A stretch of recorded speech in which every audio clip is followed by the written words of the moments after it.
Chapter 18, Patterns and Matching.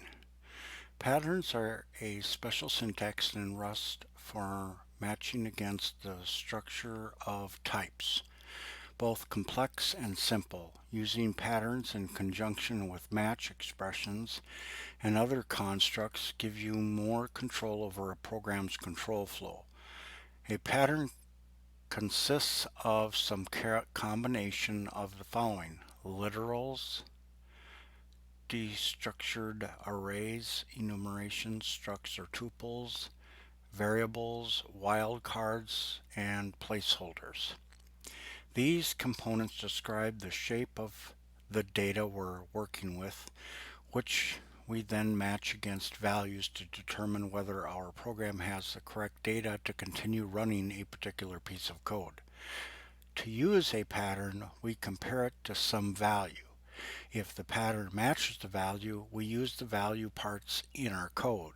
Recall the match expressions in Chapter 6 that use patterns, such as coin sorting machine example.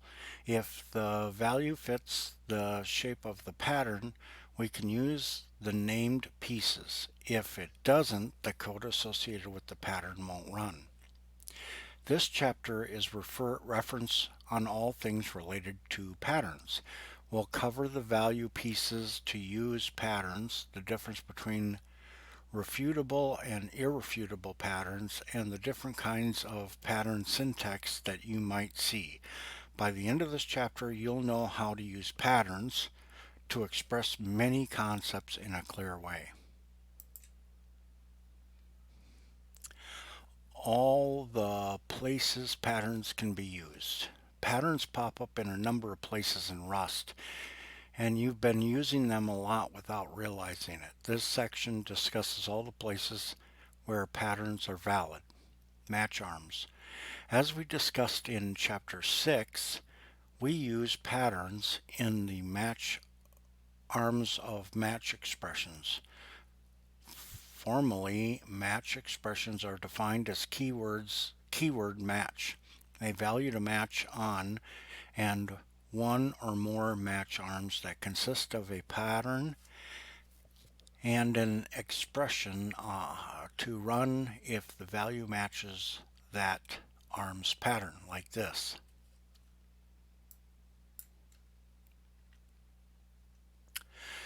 One requirement for match expressions is that they need to be exhaustive in the sense that all possibilities for the value in the match expression must be accounted for. One way to ensure you've covered every possibility is to have a catch-all pattern for the last arm. For example, a variable name matching any value can never fail and thus covers every remaining case. In a particular pattern, underscore will match anything, but it never binds to a variable, so it's often used in the last match arm. The underscore pattern can be useful when you want to ignore any value not specified, for example. We'll cover the underscore pattern in more detail in the ignoring values in a pattern section later in this chapter.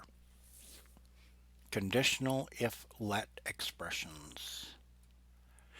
In Chapter 6, we discussed how to use if-let expressions mainly as a shorter way to write the equivalent of a match that only matches one case. Optionally, if-let can have a corresponding else containing code to run the pattern in the if-let doesn't match. Listing 18-1 shows that it's also possible to mix and match if, let, if, or else if, and else if let expressions.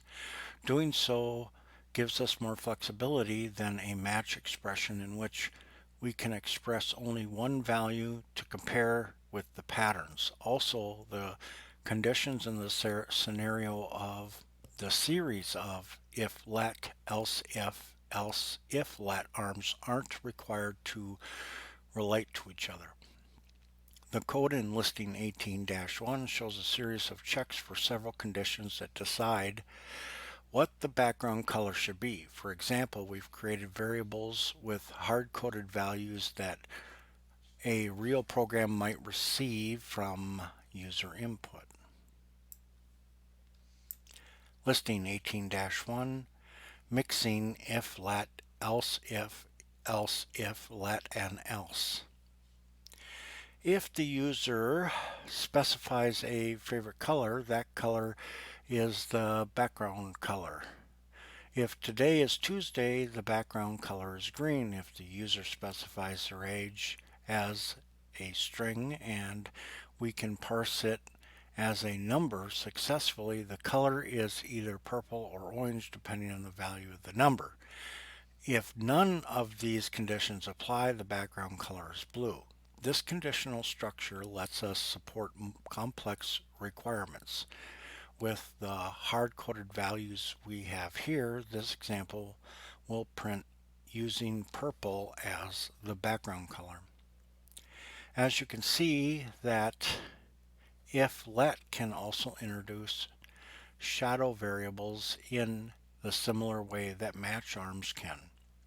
The line if let OK age equals age introduces a new shadowed age variable that contains the value inside the OK variant. This means we need to place the if age greater than 30 condition within the block. We can't combine these two conditions into if let OK age equal age reference age greater than 30. The shadowed age we want to compare to 30 isn't valid until the new scope starts within the curly bracket. The downside of using if let expressions is that the compiler doesn't check exhaustiveness, whereas with match expressions it does. If we omit the last else block and therefore mishandling some cases, the compiler would not alert us to the possible logic bug. While let conditional loops. Similar in construction to if let, the while let conditional loop allows the while loop to run for as long as the pattern continues to match. The example in listing 18-2 shows a while loop that uses a vector as a stack and prints the values in the vector in the opposite order in which they were pushed. Listing 18-2 using a while loop to print values for as long as stack.pop returns sum. This example prints 3, 2, and then 1. The pop method takes the last element out of the vector and returns some value. If the vector is empty, pop returns none. Let's see, the while loop continues running the code in its block as long as pop returns some. When pop returns none, the loop stops. We can use while let to pop every element off our stack. For loops. In Chapter 3, we mentioned that the for loop is the most common loop construction in Rust code, but we haven't yet discussed the pattern that for takes. In a for loop, the pattern is the value that directly follows the keyword for. So in for x in y, the x is the pattern. Listing 18-3 demonstrates how to use pattern in a for loop to destructure or break apart a tuple as part of the for loop. Listing 18-3 using a pattern in a for loop to deconstruct a tuple.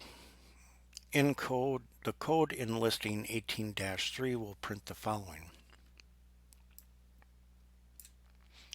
We use the enumerate method to adapt an iterator to produce the value and that value's index in the iterator placed into a tuple. The first call to enumerate produces the tuple 0a. When this value is matched to the pattern index, value index will be 0 and value will be a, printing the first line of the output. Let statements. Prior to this chapter, we had only explicitly discussed using patterns with match and if let, but in fact we've used patterns in other places as well, including the let statements. For example, consider the straightforward variable assignment with let x equal 5. Throughout this book we've used let like this hundreds of times, and although you might not have realized it, you were using patterns. More formally, a let statement looks like this: let pattern equal expression semicolon. In statements like let x equal 5 with a variable name in the pattern slot, the variable name is just a particular simple form of a pattern. Rust compares the expression against the pattern and assigns any names it finds.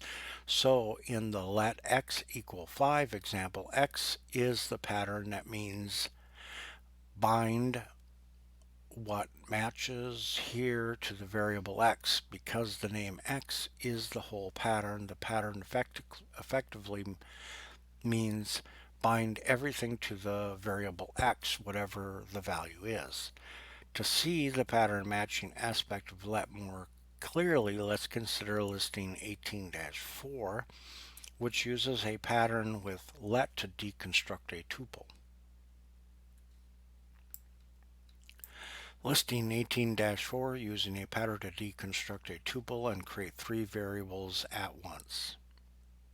Here we match a tuple against a pattern. Rust compares the value 1, 2, 3 to the pattern x, y, z and sees that the value matches the pattern. So Rust binds 1 to x, 2 to y, and 3 to z.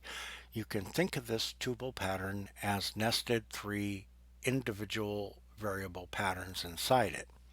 If the number of elements in the pattern doesn't match for the number of elements in a tuple, the overall type won't match and we'll get a compiler error. For example, listing 18-5 shows an attempt to deconstruct a tuple with three elements into two variables, which won't work.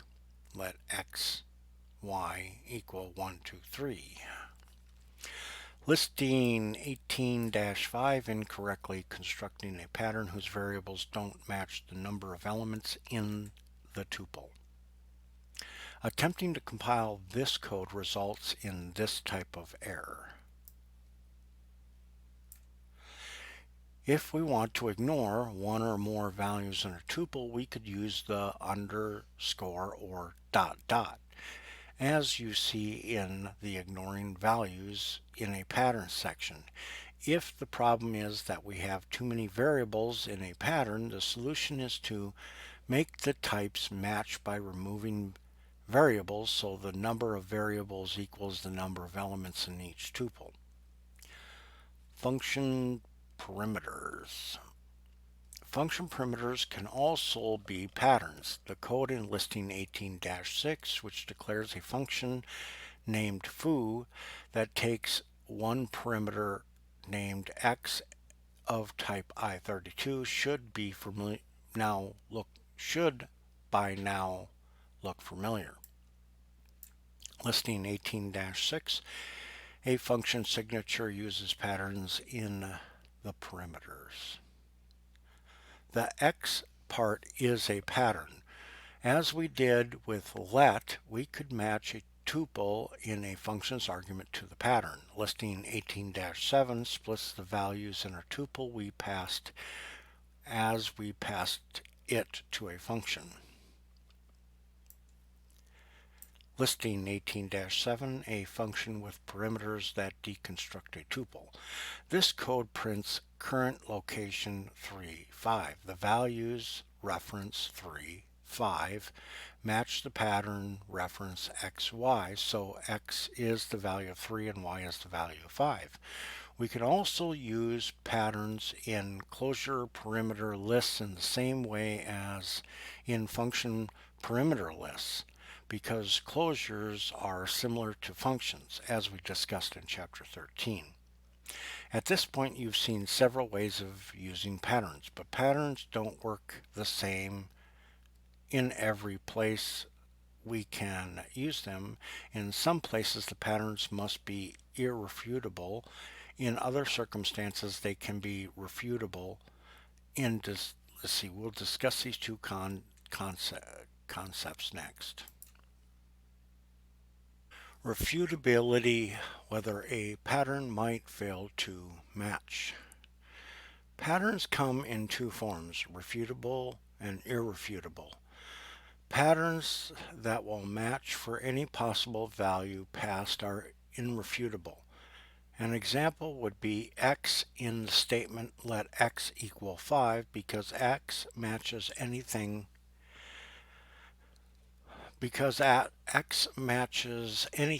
and therefore cannot fail to match. Patterns that can fail to match for some possible value are refutable.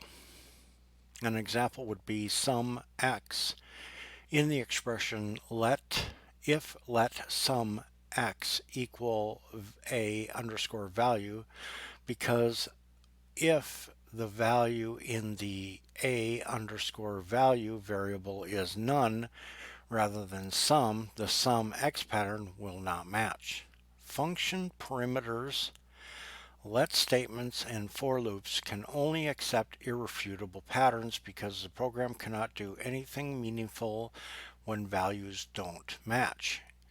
The if let and while let expressions accept refutable and irrefutable patterns, but the compiler warns against irrefutable patterns because the definition they're intended to handle possible failure. The functionality of the conditional is in its ability to perform differently depending on success or failure.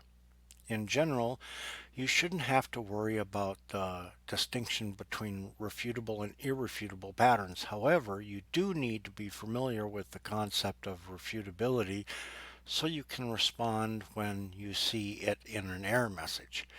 In those cases, you'll need to change either the pattern or the construct you're using in the pattern with, depending on the intended behavior of the code. Let's look at an example of what happens when we try to use a refutable pattern where Rust requires an irrefutable pattern and vice versa. Listing 18-8 shows a let statement, but for the pattern we've specified sum x, a refutable pattern. As you might expect, this code will not compile. Listing 18-8, attempting to use a refutable pattern with let.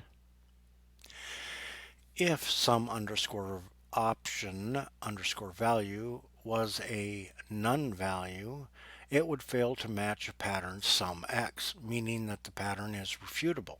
However, the let statement can only accept an irrefutable pattern because there is nothing valid the code can do with a none value at compile time. Rust will complain that we've tried to use a refutable pattern where an irrefutable pattern is required. Because we didn't cover, and we couldn't cover, every valid value with the pattern sum x, Rust rightfully produces a compiler error. To fix the program where we have a refutable pattern where an irrefutable pattern is needed, we can change the code that uses the pattern. Instead of using let, we can use if let. Then, if the pattern doesn't match, the code will just skip the code in the curly brackets, giving it a way to continue validly. Listing 18-9 shows how to fix the code in Listing 18-8. Listing 18-9 using if let, the block with refutable patterns inside of let. We've given the code an out. The code is perfectly valid, although it means we cannot use an irrefutable pattern without receiving an error. If we give if let a pattern that will always match, such as X, as shown in listing 18-10, the compiler will give a warning. Listing 18-10, attempting to use an irrefutable pattern with if let. Russ complains that it doesn't make sense to use if let with an irrefutable pattern. For this reason, match arms must use refutable patterns, except for the last arm, which should match any remaining values with an irrefutable pattern. Rust allows us to use an irrefutable pattern in a match with only one arm. But this syntax isn't particularly useful and could be replaced with a simpler let statement. Now that you know where to use patterns and the difference between refutable and irrefutable patterns, let's cover all the syntax we can use to create patterns.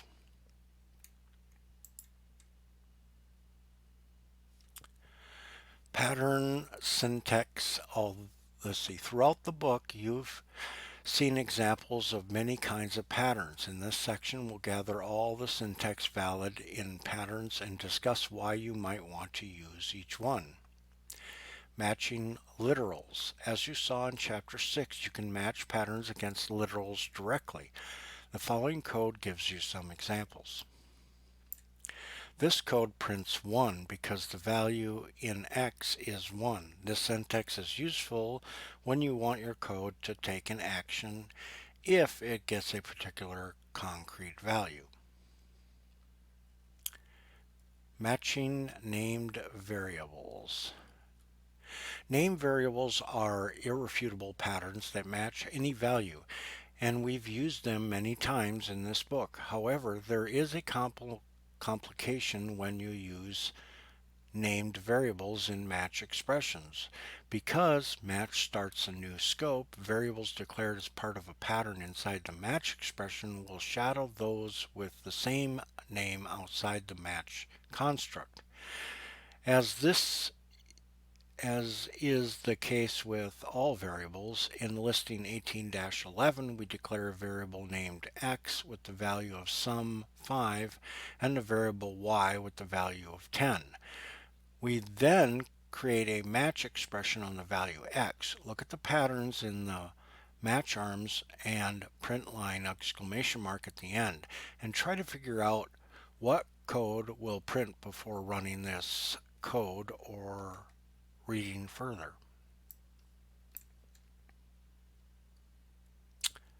Listing 18-11, a match expression with an arm that introduces a shadowed variable y.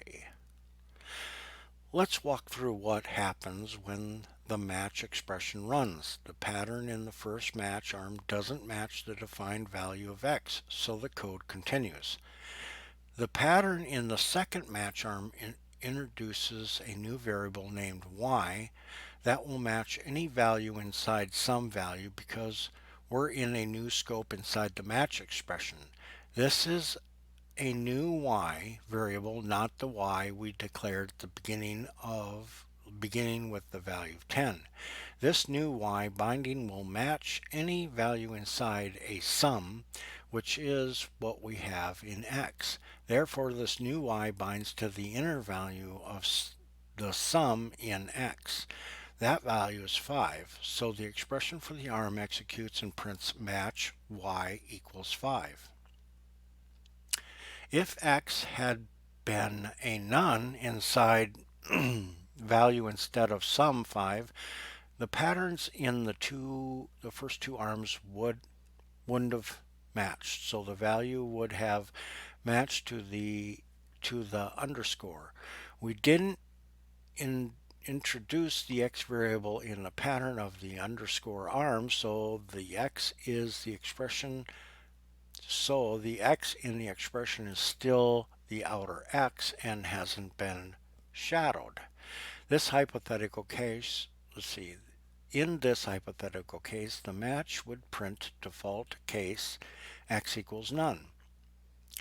When the match expression is done, its scope ends, and so does the scope of the inner y. The last print line exclamation mark produces at the end colon x equals sum 5, y equals 10. To create a match expression that compares the values of the outer x and the y, rather than introducing a shadow variable, we would need to use a match guard conditional instead. We'll talk about match guards later in the extra conditionals with match guards section. Multiple patterns. In match expressions, you can match multiple patterns using and that's going to be considered a vertical bar syntax, which means, or, for example, the following code matches the value of x against the match arms, the first of which has an or option, meaning if the value of x matches either of the values in that arm's code will run.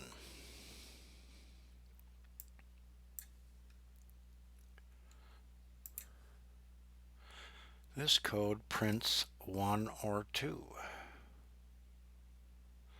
Matching ranges of values with the period equals. The period equals syntax allows us to match to an inclusive range of values in the following code. When a pattern matches any of the values within the range, that arm will execute. If x is 1, 2, 3, 4, or 5, the first arm will match. This syntax is more convenient than using the vertical bar operator to express the same idea. Instead of 1 dot dot equals 5, we could have it specify 1 vertical bar 2 vertical bar 3 vertical bar 4 vertical bar 5. If we used vertical bar, specifying the range is much shorter, especially if we want to match, say, any number between 1 and 1000. Ranges are only allowed with numeric values or character values because the compiler checks that the range isn't empty at compile time. The only type for which Rust can tell if a range is empty or not is the character and numeric values. Here's an example using range of character values. Rust can tell that C is within the first pattern's range and prints clearly a SCII letter. Deconstructing to break apart values. We can also use patterns to deconstruct structs, enumerations, and tuples, and references to use different parts of these values. Let's walk through each value. Deconstructing structs. Listing 18-12 shows a point struct with two fields, x and y, that we can break apart using a pattern with the let statement.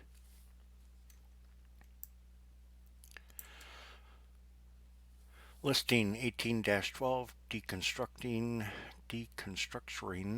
a struct fields into separate variables. This code creates the variables a and b that match the values of the x and y fields of the p struct. This example shows that the names of the variables in the pattern don't have to match the field names of the struct, but it's common to want the variable names to match the field names to make it easier to remember which variables came from which fields. Because having variables names match the fields is common, and because writing let point curly bracket x colon x comma y colon y curly bracket equals p semicolon contains a lot of duplication, there is a shorthand for a pattern that matches struct fields. You only need to list the name of the struct field and the variables created from the pattern will have the same names. Listing 18-13 shows code that behaves in the same way as the code listing in 1812, but the variables created in the let pattern are x and y instead of a and b.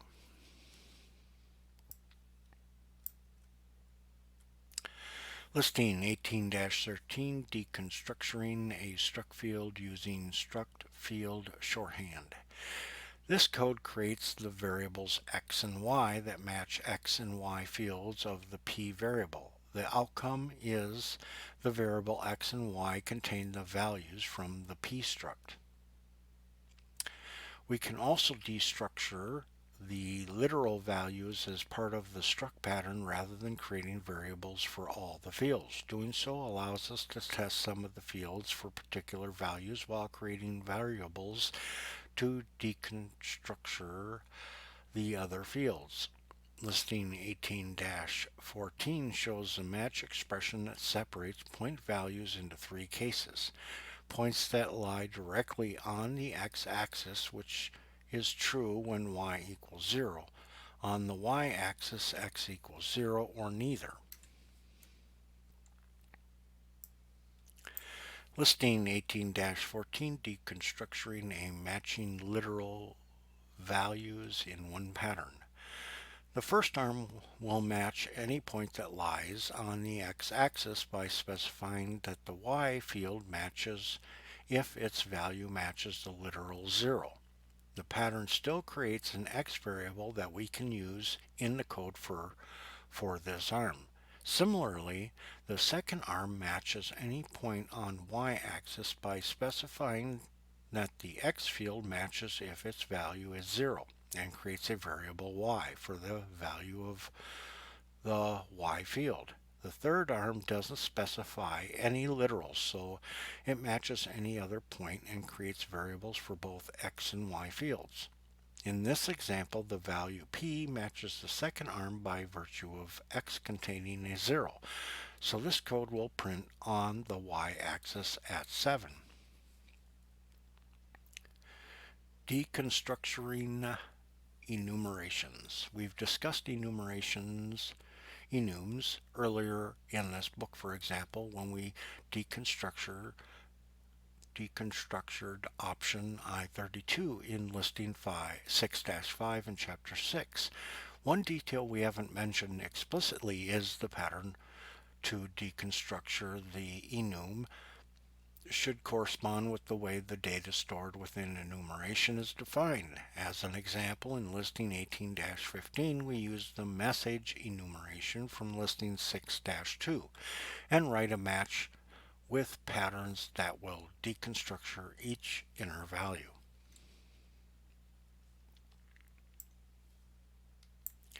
Listing 18-15, deconstructuring enumeration variants that hold different kinds of values.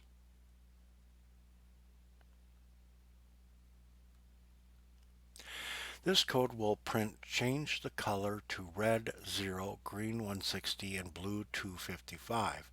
Try changing the value of message MSG to see the code from the other arm's run.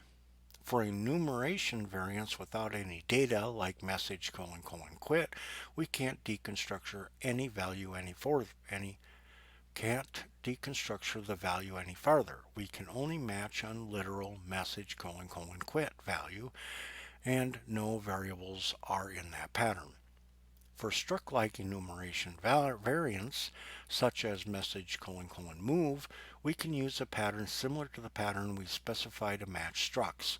After the variant name, we place curly brackets and then list fields with variables, so we break apart the pieces to use in the code for this arm. Here we use the shorthand form as we did in listing 18-13. For tuple-like enumeration variants, like message: write, that hold a tuple with one element, and message: change color, that holds a tuple with three elements, the pattern is similar to the pattern we specify to match tuples. The number of variables in the pattern must match the number of elements in the variant we are matching. Deconstructing nest structs and enumerations. Until now, our examples have been matching structs or enumerations that were one level deep. Matching can work on nested items too. For example, we can refactor the code in listing 18-15 to support RGB and HSV colors in the change color message, as shown in listing 18-16.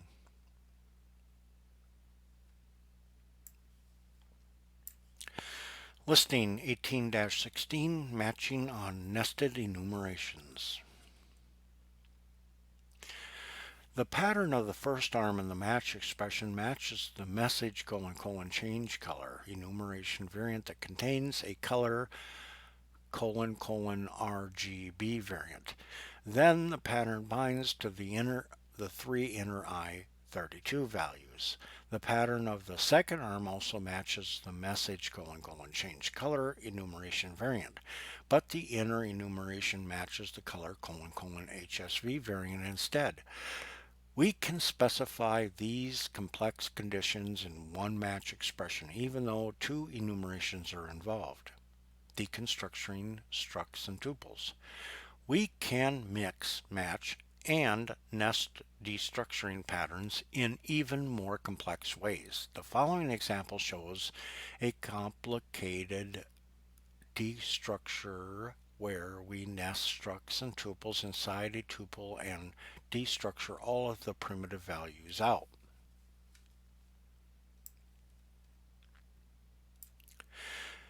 This code lets us break complex types into their component parts so we can use the values we're interested in separately. Deconstructing with patterns is a convenient way to use pieces of values such as the value from each field in a struct separately from each other.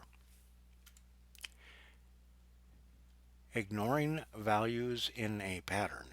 You've seen that it's sometimes useful to ignore values in a pattern, such as in the last arm of a match, to get a catch-all that doesn't actually do anything but does account for the remaining possible values.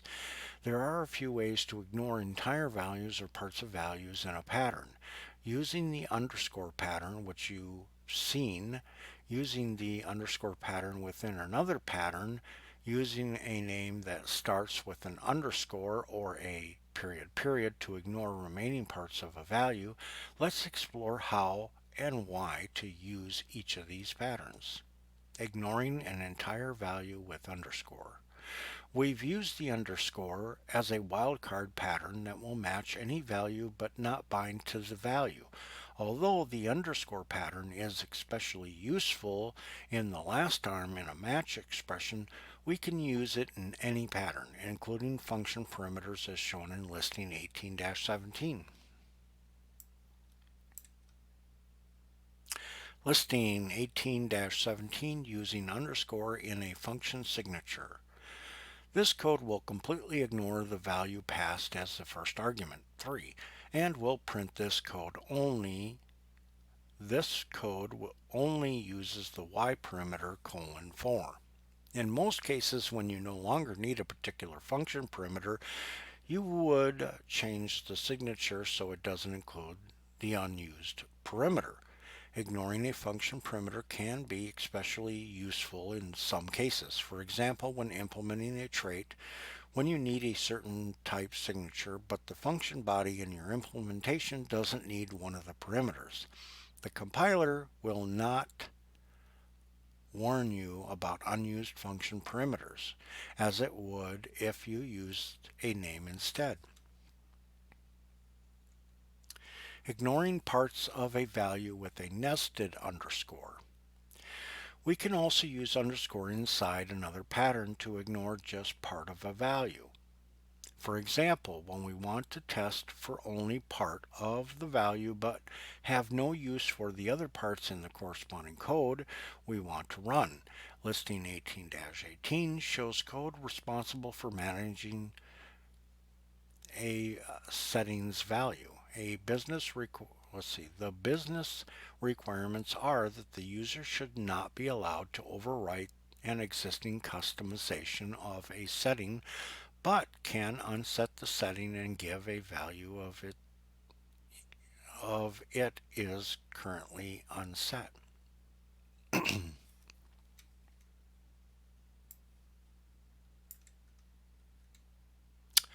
Listing 18-18 using an underscore with patterns that match sum variants when we don't need to use the value inside the sum. This code will print can't overwrite an existing customized value, and then setting is sum 5. In the first match arm, we don't need to match on or use the values inside either sum variant or variant, but we do need to test for the case when setting underscore value and new underscore setting underscore value are the sum variant. In that case, we print why we're not changing setting underscore value, and it doesn't get changed. In all other cases, if either setting underscore value or new underscore setting underscore value are none expressed by the underscore pattern in the second arm, we want to allow new underscore setting underscore value to become setting underscore value. We can also use underscore in multiple places within one pattern to ignore particular values. Listing 18-19 shows an example of ignoring the second and fourth values in a tuple of 5 items. Listing 18-19, ignoring multiple parts of a tuple. This code will print sum numbers 2, 8, 32, and the values 4 and 16 will be ignored. Ignoring an unused variable by starting its name with underscore. If you create a variable but don't use it anywhere, Rust will usually use a warning because that could be a bug. But sometimes it's useful to create a variable you won't use yet, such as when you're prototyping or just starting a project.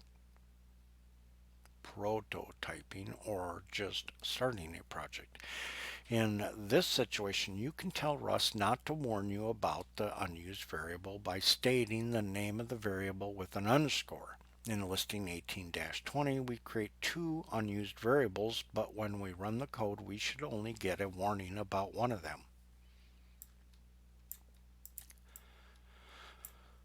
Listing 18-20, starting a variable name with an underscore to avoid getting unused variable warnings.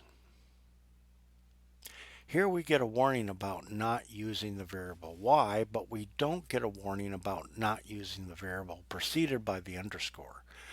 Note that there is a subtle difference between using only underscore and using a name that starts with an underscore. The syntax underscore x still binds the value to the variable, whereas underscore doesn't bind at all. To show a case where this distinction matters, listing 18-21 will provide us with an error. Listing 18-21, an unused variable starting with an underscore still binds the value, which might take ownership of the value. We'll receive an error because the s value will still be moved into underscore s, which prevents us from using s again. However, using the underscore by itself doesn't ever bind to the value. Listing 18-22 will compile without any errors because s doesn't get moved into underscore. Listing 18-22 using an underscore does not bind the value. This code works just fine because we never bind s to anything. It isn't moved, ignoring remaining parts of a value with period period. With values that have many parts, we can use the period period syntax to use only a few parts and ignoring the rest, avoiding the need to unlist underscore scores for each ignored value. The period period pattern ignores any parts of a value that we haven't explicitly matched in the rest of the pattern. In listing 18-23, we have a point struct that holds a coordinate in three-dimensional space. In the match expression, we want to operate only on the x-coordinate and ignore the values in the y and z fields.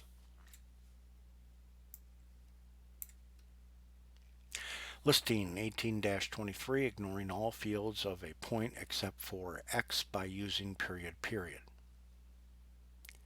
We list the x value and then just include the period period pattern. This is quicker than having to list y colon underscore and z colon underscore, particularly when we're working with structs that have lots of fields and situations where only one or two fields are relevant. In the syntax period period will expand to as many values as it needs to be. Listing 18-24 shows how to use period period with a tuple.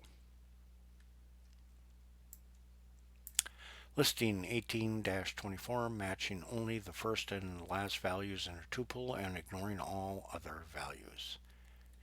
In this code, the first and the last value are matched with the first and the last. The period period will match and ignore everything in the middle. However, using period period must be ambiguous. If it is unclear which values are intended for matching and which ones should be ignored, Rust will give an error. Listing 18-25 shows an example of using period period ambiguously, so it will not compile. Listing 18-25, an attempt to use period period in an ambiguous way. When we compile this example, we get this error.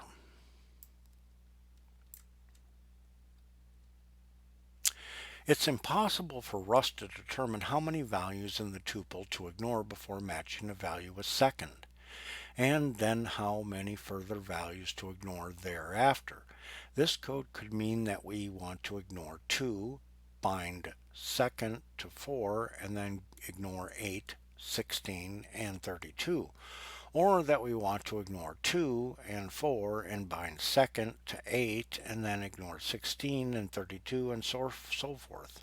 The variable named second doesn't mean anything special to Rust, so we get a compiler error because using period period in two places like this is ambiguous. Extra conditionals with match guards.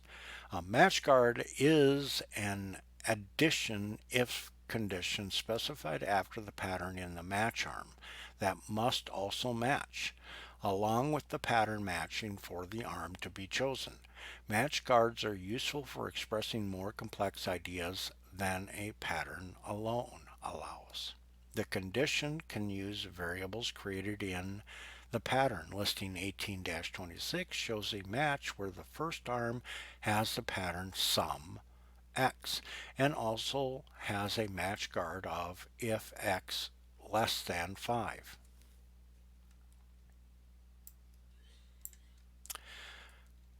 Listing 18-26 adding a match guard to a pattern. This example will print less than 5 4 when num is compared to the pattern in the first arm. It matches because sum 4 4 matches some x. Then the match guard checks whether the value in x is less than 5, and because it is, the first arm is selected. If number had been sum 10 instead, the match guard in the first arm would have been false because 10 is not less than 5. Russ would then go to the second arm, which would match because the second arm doesn't have a match guard and therefore matches any sum variant. There is no way to express if x less than 5 condition within a pattern, so the match guard gives us the ability to express this logic. In listing 18-11, we mentioned that we could use match guards to solve our pattern shadowing problem. Recall that a new variable was created inside a pattern that matches expression instead of using the variable outside the match. The new variable meant we couldn't test again the value of the outer variable. Listing 18-27 shows how we can use the match guard to fix this problem. Listing 18-27 using a match guard to test for equality with an outer variable. This code will now print default case comma x equals sum parenthesis 5 parenthesis. The pattern in the second arm doesn't introduce a new variable y that would shadow the outer y, meaning we can use the outer y in the match guard instead of specifying the pattern as sum y which would have shadowed the outer y. We specified sum n This creates a new variable n that doesn't shadow anything because there is no n variable outside match. Okay. The match guard if n equal y is not a pattern and therefore doesn't introduce new variables. This y is the outer y rather than a new shadowed y, and we can look for a value that has some value as the outer y by comparing n to y. You can also use the OR operator.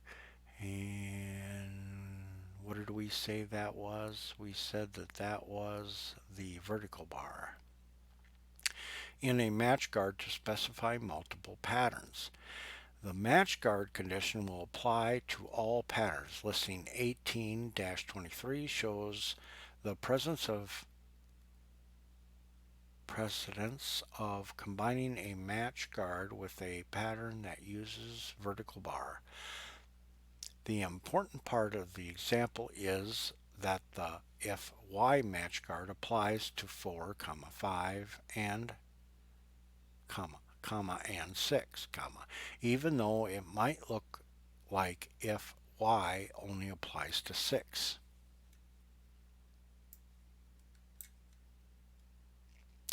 Listing 18-28, combining multiple patterns with a match guard. The match condition states that the arm only matches if the value x is equal to 4, 5, 6, or 6, and if y is true. Then this code runs. The pattern of the first arm matches because x is 4, but the match guard if y is false, so the first arm is not chosen. The code moves on to the second arm, which does match, and the program prints no. The reason is that the if condition applies to the whole pattern. 4, what do we call that again? Vertical bar, 5, vertical bar, 6. Not only to last 6. In other words, the precedence of a match guard in relation to a pattern behaves like so.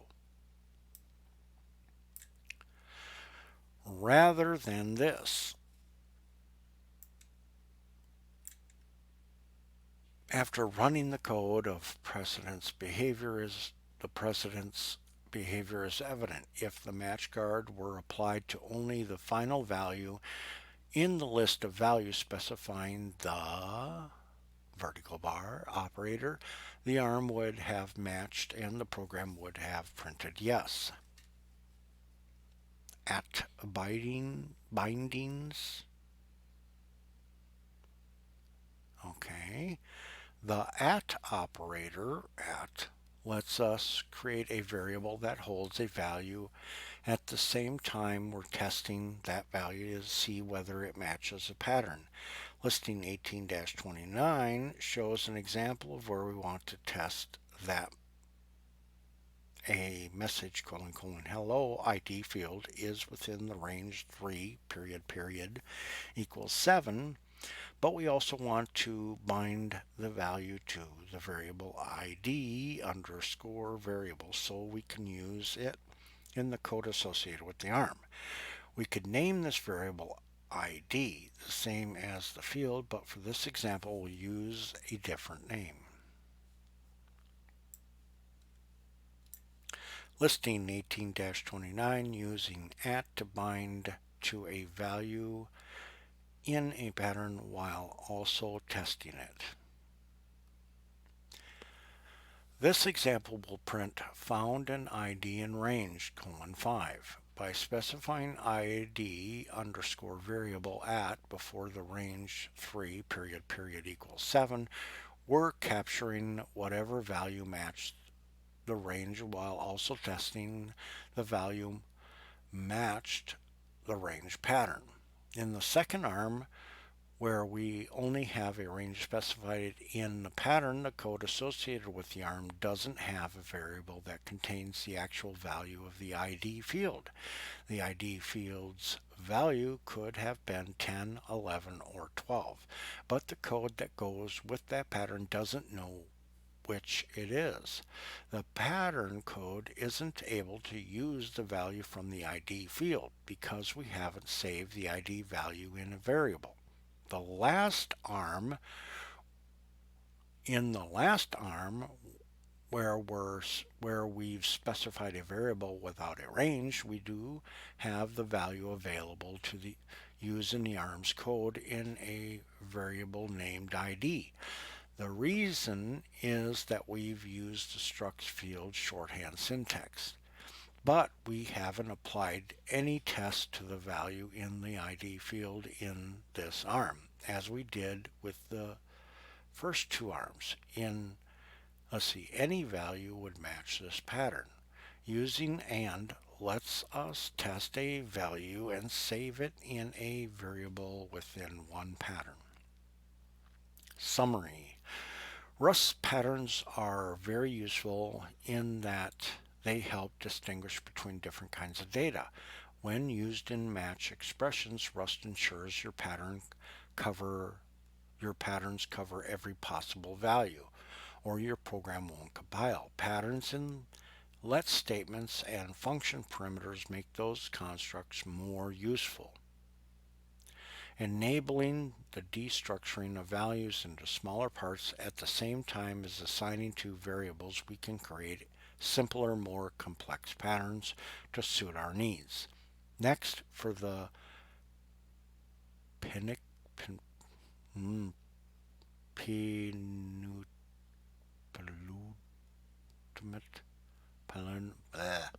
well, that one is hard to pronounce. Next, for the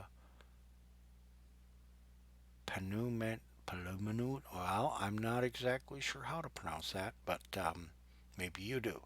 Next, for the blank chapter of the book, we'll look at some advanced aspects of a variety of Rust features. Well, there was chapter 18. Next is chapter 19, and so we'll keep going.